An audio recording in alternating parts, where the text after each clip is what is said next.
생활관 안 공기가 순간 얼어붙었습니다. 분명 몇 초 전까지만 해도 웃음소리가 들리고 TV에서는 예능 소리가 흘러나오고 있었는데 한 여성이 주머니에서 꺼낸 신분증 한 장이 모두의 심장을 멎게 만들었습니다. 국방부 인권감찰단 소속 소령 김수진.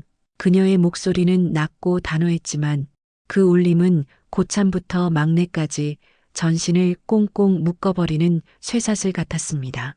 그 순간 장난스럽던 선임들의 표정은 하나같이 돌처럼 굳어졌습니다. 그동안 무시하던 면회객이 단순한 누나가 아니라 군 전체의 문화를 흔들 수 있는 힘을 가진 감찰관이었다는 사실, 아무도 예상하지 못했기에 공포와 충격은 더 크게 몰아쳤습니다. 지금까지 내가 무슨 짓을 했는지 전부 드러날 거야. 수진의 시선은 특정 상병을 정면으로 꿰뚫었습니다. 그 상병의 손끝은 파르르 떨렸고 땀방울이 턱을 타고 흘러내렸습니다. 모두가 직감했습니다. 여기서부터는 더 이상 예전과 같은 군 생활이 될 수 없다는 것을. 하지만 이 순간은 이야기의 끝이 아닌 시작이었습니다. 이 극적인 반전은 불과 며칠 전 작은 균열에서부터 시작됐던 것이었죠. 강원도의 신병교육대. 3월의 찬바람은 아직 훈련장을 날카롭게 스쳤지만 신병들의 구령은 기계처럼 반복됐습니다. 그 속에서 민재라는 훈련병은 누구보다 성실하게 뛰고 구호를 외쳤습니다. 그러나 그의 표정은 언제나 굳어 있었고 눈빛은 쉽게 마주치지 않았습니다. 생활관으로 돌아오면 이상한 긴장감이 감돌았습니다. 민재가 모포를 개거나 군장을 정리하는 순간마다 뒤에서 들려오는 고참들의 비아냥. 야, 신병, 손 느리다. 그렇게 해서 사회 나가면 굶어 죽어. 그 말 끝에는 곧잘 욕설과 억지 구타가 따라왔습니다.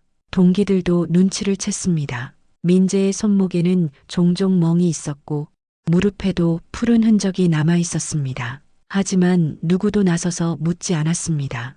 군대라는 공간에서 알아도 모른 척은 생존을 위한 본능이었으니까요. 그날 오후 면회실 앞에는 민재의 누나 수진이 도착했습니다. 단정한 셔츠 차림에 화장기 없는 얼굴, 언뜻 보기에는 평범한 회사원 같았지만 그녀의 눈빛에는 오래 전군 생활을 경험했던 이만이 가질 수 있는 단단함이 담겨 있었습니다. 문득 생활관 창가에 있던 병사 하나가 중얼거렸습니다. 야, 저 여자 민재 누나냐? 술집 아가씨 같은데? 옆에 있던 고참이 비웃으며 맞장구 쳤습니다. 봐라, 저렇게 꾸미고 오는 거 딱 봐도 관심 달라는 거지. 낄낄거리는 웃음은 순식간에 번졌습니다. 그 순간 민재의 어깨가 움츠러들었습니다. 아무 말도 하지 않았지만 얼굴은 벌겋게 달아올랐습니다. 그리고 바로 그날 수진의 시선에 포착된 작은 단서가 모든 사건의 시작이었습니다. 면회실 문이 닫히자 민재는 애써 밝은 미소를 지으며 누나를 맞았습니다. 누나, 와줘서 고마워. 하지만 그의 손을 잡은 순간 수진은 숨을 멈췄습니다. 손목에 선명한 붉은 자국. 민재야, 이거 뭐야? 순간 민재는 손을 빼내며 황급히 소매를 내렸습니다. 아, 그냥 훈련하다가. 목소리가 떨렸습니다. 훈련으로 생긴 상처와 사람에게 맞아 생긴 상처는 결이 다르다는 걸 군 생활 경험이 있는 수지는 단번에 알 수 있었습니다. 그러나 동생은 끝까지 말을 아꼈습니다. 그때 면회실 창문 너머로 서성이던 상병이 비웃듯 중얼거렸습니다. 진짜 누나 맞아? 술집에서 일하는 거 아니야? 그 말은 민재의 귀에 들어왔고 얼굴이 붉게 달아올랐습니다. 수지는 애써 아무렇지 않은 듯 동생과 대화를 이어갔지만 눈빛 속에는 날카로운 의심이 자리 잡기 시작했습니다. 면회가 끝난 후 복도에 서 있던 고참들이 혀를 차며 말했습니다. 야, 진짜 수상하다. 화장품 냄새 진동하는 거 봐라. 그들은 민재를 조롱했지만 민재는 아무 대답도 하지 못했습니다. 대답했다가는 오늘 밤이 지옥이 될 게 뻔했으니까요. 이 작은 균열은 결국 거대한 폭풍을 불러오게 됩니다. 면회가 끝나고 돌아온 생활관. 상병은 민재를 불러 세웠습니다. 야, 내 누나 뭐하는 여자냐? 솔직히 말해. 민재는 고개를 떨군 채 말이 없었습니다. 대답 안 해? 그럼 오늘부터 각오해라. 그날 밤 민재는 잠들지 못했습니다. 책상 위에 놓인 편지지를 펼쳤다가 쓰다 만 글자를 지우며 계속 구겨버렸습니다. 차라리 누나가 오지 말았으면. 동생을 향한 그 말은 입 밖으로 나오지 못했습니다. 한편 집으로 돌아온 수지는 책상 서랍을 열었습니다. 그 안에는 오래전 707특임대 시절 받았던 계급장과 휘장이 있었습니다. 그녀는 오랫동안 군을 떠나 있었지만 오늘 본 동생의 상처가 그 기억을 다시 불러일으켰습니다. 민재, 이제는 누나가 지켜줄 차례야. 결심은 이미 굳어졌습니다. 며칠 뒤 또다시 면회 날. 이번에는 평소보다 많은 병사들이 면회실 근처에 모였습니다. 소문은 이미 퍼져 있었고 모두가 그 의문의 면회객을 직접 확인하고 싶어 했습니다. 민재 옆에 앉은 수지는 조용히 동생의 얼굴을 바라봤습니다. 그의 눈 밑에는 또 다른 멍이 생겨 있었습니다. 그때 면회실 문이 열리고 상병이 들어왔습니다. 실례합니다. 혹시 무슨 일 하시는 분인지 여쭤봐도 될까요? 순간 민재의 얼굴은 하얗게 질렸습니다. 숨을 몰아쉬며 고개를 숙였습니다. 그러나 수지는 천천히 자리에서 일어났습니다. 주머니에서 꺼낸 신분증을 당당히 내밀며 말했습니다. 국방부 인권감찰단 소속 소령 김수진입니다. 순간 면회실 안은 얼어붙었습니다. 낄낄거리던 웃음소리는 흔적도 없이 사라졌습니다. 상병의 얼굴은 하얗게 질렸고 뒤에 있던 병사들은 서로 눈치를 보기 시작했습니다. 이 순간 모든 판이 바뀌었습니다. 더 이상 이곳은 그들의 놀이터가 아니었습니다. 여러분, 이 이야기가 마음을 울린다면 지금 구독과 좋아요, 알림 설정 부탁드립니다. 여러분의 응원이 이런 정의로운 이야기들을 계속 이어가게 합니다. 수진의 신분이 공개된 그날 이후 부대 전체는 긴장감으로 뒤덮였습니다. 병사들 사이에선 웅성거림이 멈추지 않았습니다. 야, 저 사람 진짜 소령 맞냐? 국방부 감찰단이라잖아. 큰일 난 거 아니냐? 말끝마다 불안이 묻어났습니다. 그러나 진짜 두려움에 빠진 사람은 따로 있었습니다. 바로 가혹행위를 주도하던 장상병. 그는 평소 호탕한 척했지만 그날 이후 얼굴은 창백하게 질려 있었습니다. 다음 날 중대장이 생활관으로 찾아와 모든 병사들을 집합시켰습니다. 어제 있었던 일은 단순한 오해다. 훈련 중 상처를 과장해서 본 것일 뿐이다. 중대장의 목소리는 단호했지만 눈빛 속에는 분명 당혹감이 서려 있었습니다. 민재는 숨을 죽였습니다. 중대장의 말은 사실상 은폐를 지시하는 것이었습니다. 이후로 불필요한 말은 삼가라. 누가 조사하러 와도 똑같이 대답해야 한다. 알겠나? 네. 병사들이 어쩔 수 없이 대답했지만 그 목소리는 공허하게 울렸습니다. 그날 밤 민재는 잠을 이루지 못했습니다. 침대 위에서 뒤척이며 속삭였습니다. 누나가 위험해질 수도 있어. 가해자는 은폐하려 하고 누나는 진실을 밝히려 하니 둘 사이에 낀 자신이 버틸 수 있을까 두려웠습니다. 수진 역시 알았습니다. 권력의 벽이 만만치 않다는 것을. 단순히 상처 몇 개로는 거대한 군 조직을 흔들 수 없다는 걸. 하지만 포기할 수는 없었습니다. 이 벽을 넘지 않으면 동생 민재뿐 아니라 앞으로 수많은 신병들이 같은 고통을 겪을 것이기 때문이었습니다. 며칠 뒤 생활관에서 민재의 동기 태호가 몰래 다가왔습니다. 민재야, 나 사실 증거 하나 가지고 있어. 태호는 손에 쥔 휴대폰을 보여주었습니다. 녹음 파일 속에는 익숙한 목소리가 담겨 있었습니다. 야, 내 누나 술집 아가씨 아니냐? 돈 좀 가져와. 그리고 이어지는 둔탁한 소리, 욕설, 비웃음. 민재의 눈이 휘둥그레졌습니다. 태호야, 이걸 언제부터? 내가 너무 힘들어하는 것 같아서 혹시 필요할 때 쓰려고 녹음해뒀어. 그 순간 민재의 눈에 눈물이 맺혔습니다. 누군가 자신을 위해 용기를 내고 있었다는 사실.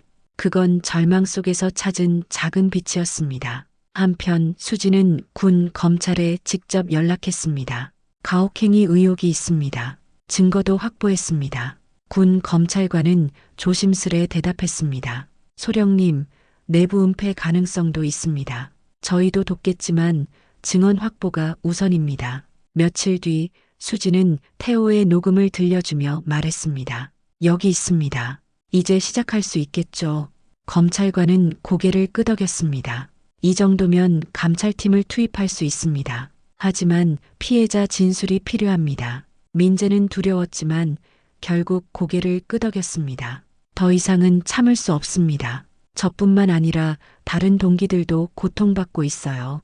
그 목소리에는 여전히 떨림이 있었지만 그 속에는 분명 결심도 담겨 있었습니다. 군단 감찰팀이 부대에 들어왔습니다. 회색 군복에 패드를 들고 나타난 조사관들, 병사들은 숨을 죽였습니다. 민재는 조사실 의자에 앉아 떨리는 목소리로 고백했습니다. 상병이 매일 때리고 누나를 모욕했습니다. 조사관은 조용히 고개를 끄덕이며 물었습니다. 다른 피해자는 없습니까? 그 순간 손을 든 이가 있었습니다. 저도 당했습니다. 바로 동기 태호였습니다. 또 다른 병사도 나섰습니다. 저도 돈을 빼앗겼습니다. 거부하면 맞거나 잠을 못 자게 했습니다. 증언은 줄줄이 이어졌습니다. 녹음 파일이 재생되자 조사실 공기는 무겁게 가라앉았습니다. 야, 내 누나 돈 좀 가져와. 안 그러면 오늘 밤 큰일 날 줄 알아. 뒤이어 들리는 타격음과 웃음소리. 조사관의 얼굴이 굳어졌습니다. 이건 단순한 가혹행위가 아닙니다. 조직적인 폭력입니다. 결국 가해 상병은 구속수사에 들어갔습니다. 중대장은 직무태만으로 보직 해임. 부대에는 새로운 제도가 도입됐습니다. 익명신고함, 월 1회 상담, 정기 인권교육. 변화의 바람은 이미 시작되고 있었습니다. 수지는 조사실 밖에서 민재를 안으며 속삭였습니다. 잘했어. 너 혼자만의 싸움이 아니야. 민재의 눈에서는 눈물이 터져 나왔습니다. 그러나 이번엔 절망이 아닌 안도의 눈물이었습니다. 몇 달 뒤 군법회의 법정, 군인들과 가족들로 가득 찬 방청석은 숨조차 쉬기 힘들 만큼 무거웠습니다.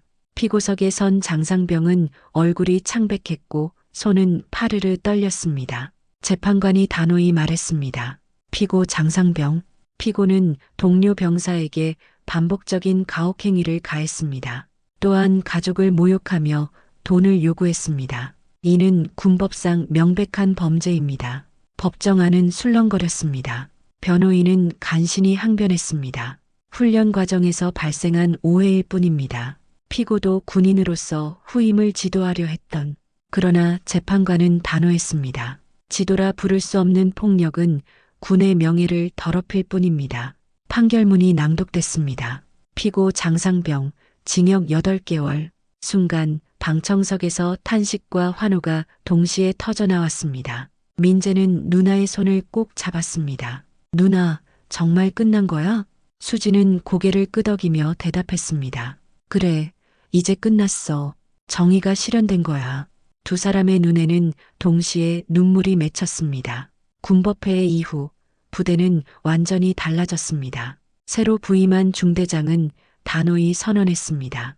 가혹행위는 다시는 없다. 누가 방조해도 모두 처벌된다. 우린 이제 서로를 지키는 전우다. 부대원들은 놀랐습니다.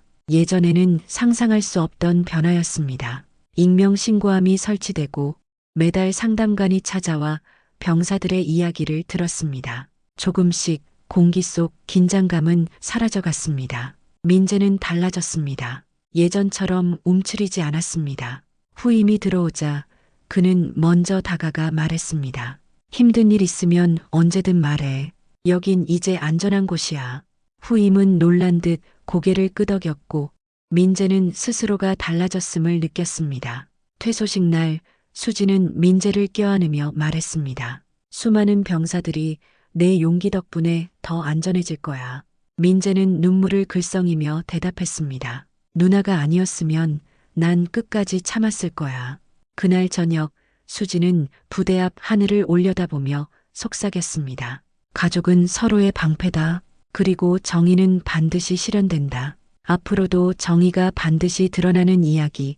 가족이 서로를 지켜주는 감동 스토리를 더 보고 싶으시다면 구독과 좋아요, 알림 설정 꼭 눌러주세요. 여러분의 한 번의 클릭이 다음 이야기를 만드는 힘이 됩니다.